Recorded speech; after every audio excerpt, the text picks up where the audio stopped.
एफआरएल पर, और ये भी एफआरएल खूब पसंद है हमारे जानकारों को इस मंच पर, कई दफा आपके लिए रेकमेंड भी किया गया है। प्रशांत इसका चार्ट चेक देंगे, और आशीष जी ये स्टॉक आप भी क्लोजली ट्रैक करते आए तो उस पर मैं आपसे एक फंडामेंटल पर्सपेक्टिव भी लूंगी। आशीष चतुर्मोता, पहले तो नंबर्स, और नंबर्स के केस में प्रॉफिटेबिलिटी तो नहीं दिख रही है, लॉस बढ़ा है। 266 करोड़ के आसपास का लॉस कंपनी ने दिखाया है वर्सेस 195 करोड़, लेकिन ऑपरेशनली स्थिति बेहतर है। रेवेन्यू हमने देखा 18% बढ़ा, एबिटा में 47% तक की ग्रोथ देखने को मिली है।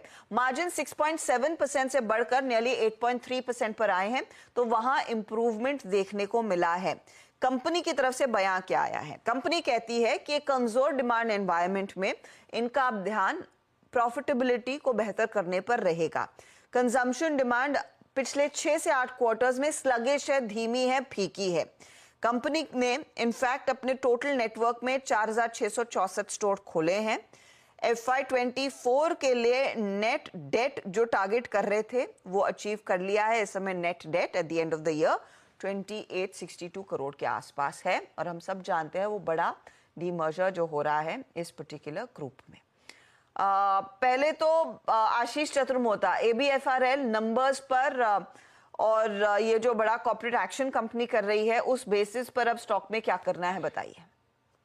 बिल्कुल, तो हर्षिता सबसे पहली बात यह है कि हमें देखना है कि आदित्य बिरला ग्रुप जो है वो ओवरऑल बेसिस पे अब $100 बिलियन को क्रॉस कर चुका है, और ये बहुत ही बड़ा एक नंबर होता है, माइलस्टोन होता है, जिसके बाद एक थोड़ा सा हम देखते हैं कई बार मार्केट कैप सेंटिमेंट पर्सपेक्टिव पे काफी इंप्रूव होते हैं। अब जहां तक कि ABFRL की बात है, तो देखिए इन्होंने इतने ज्यादा एक्विजिशंस किए कि इसकी वजह से आप कभी भी देखेंगे मार्जिन में ये नंबर रिफ्लेक्ट नहीं होते। पर अभी एक लेटेस्ट जो डेवलपमेंट है जहां पे मधुरा फैशन को सेपरेटली डीलिस्ट करने की बात कर रहे हैं, और मधुरा फैशन एक ऐसा बिजनेस है जिसके अंदर में Allen Solly, Louis Philippe, Van Heusen, Peter England जैसी ब्रांड्स तो है ही, साथ ही साथ कई इमर्जिंग बिजनेसेस को भी इन्होंने इसमें लिया, जैसे कि अमेरिकन ईगल हो गया, फॉरएवर 21 हो गया। तो इस तरह की काफी ब्रांड्स इन्होंने की, और मानना यह कि ये जो नई जो इमर्जिंग बिजनेसेस है ये करीब 20% से आने वाले समय पे ग्रो करेंगे, और जो कोर बिजनेसेस है वो जनरली 8 से 10% की ग्रोथ हमें दिखा सकते हैं। साथ ही साथ सब्यसाची, तरुण तैलियानी, जयपुर, ऐसी कई ब्रांड्स के अंदर में इन्होंने काफी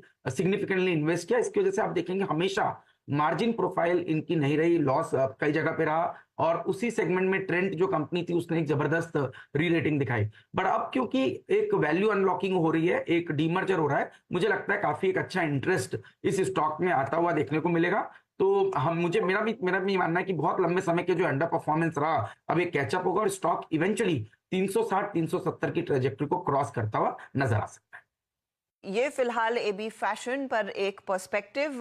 प्रशांत, चार्ट्स पर अब कौन से लेवल्स इंपॉर्टेंट रहेंगे, क्योंकि बीच में अच्छी तेजी दिखी थी और फिर साइडलाइंस पर आ चुका है काउंटर 285 पर, अब अगला पड़ाव क्या रहेगा?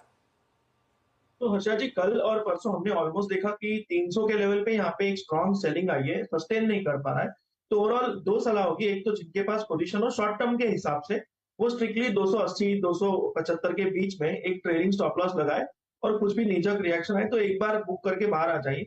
फ्रेश एंट्री कहाँ करनी होगी, तो 265-60 इस जोन में अगर ये स्टॉक मिलता है तो यहाँ पे एक फ्रेश एंट्री की जा सकती है। स्टॉप लॉस स्ट्रिक्टली रखेंगे 245 स्पॉट, और वहां से फिर से आप 300 तक के टारगेट रख सकते हो। रिस्क रिवॉर्ड काफी फेवरेबल हो जाएगा अगर उस लेवल में मिल जाए।